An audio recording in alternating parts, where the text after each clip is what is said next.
হে guys, আসসালামু আলাইকুম, welcome to Ashes mini blogs. তো আজকের ভিডিওটি হচ্ছে আমরা কোথায় গেলাম, কী কী করলাম সব কিছু মিলিয়ে থাকছে।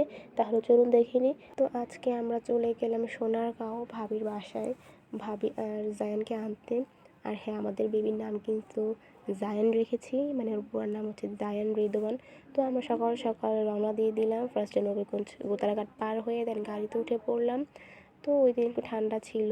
তো ভাবির বাসায় যাওয়ার পর আমরা সবাই তো ছাদে উঠে গেলাম। আর ছাদে উঠে সূর্য মামার দেখা পেলাম।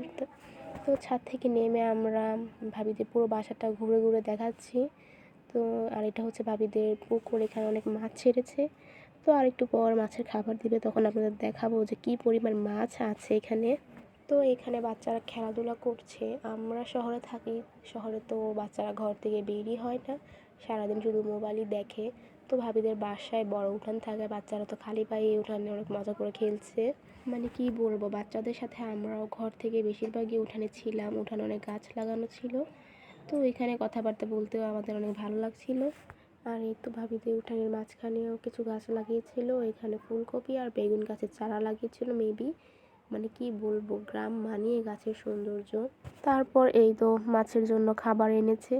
আর শীতকালে নাকি মাছ খাবার কম খায়। তো এই তো আস্তে আস্তে মাছ খাবারের গ্রান শুনে আসতে শুরু করেছে। এখানে তেলাপিয়া, পাঙ্গাস, আরও কি মাছ জানি আছে, মানে অনেক রকমেরই মাছ আছে এখানে। তারপর এই তো দুপুরবেলা আমরা সবাই খেতে বসে পড়লাম। এখানে আমি ফার্স্টে ভাজা মাছটা নিয়ে খাচ্ছি। আর খাবার সময় ভিডিও করতেও মনে থাকে না। তো এই তো খাওয়া দাওয়া শেষ করে আমরা সবাই চলে যাচ্ছি ছবি তোলার জন্য। তো আপনারা গেস করেন তো আমরা কোথায় যেতে পারি ছবি তোলার জন্য? হ্যাঁ, ঠিকই ভেবেছেন, আমরা গিয়েছিলাম সরিষা ক্ষেতে। শীতকাল মানিয়ে সরিষা ক্ষেত। আর ডিসেম্বর জানুয়ারির দিকে কিন্তু সরিষা ক্ষেত গ্রাম দেশে অনেক পাওয়া যায়।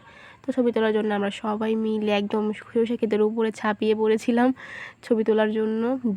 এখানে সরিষা ক্ষেত অনেকগুলোই ছিল, বাট আমরা এক সাইডে পুরো ভরপুর পেয়েছিলাম, বাকি সাইডগুলোতে মাত্র সরিষা ফুল হওয়া শুরু করেছিল। তারপর আমরা বিকেলে নাস্তা খেয়ে বাসার উদ্দেশ্যে রওনা দিয়ে দিলাম। তো আজকের ভিডিওটি এই পর্যন্তই। ভালো লাগলে ভিডিওতে লাইক, কমেন্ট, শেয়ার করতে ভুলবেন না।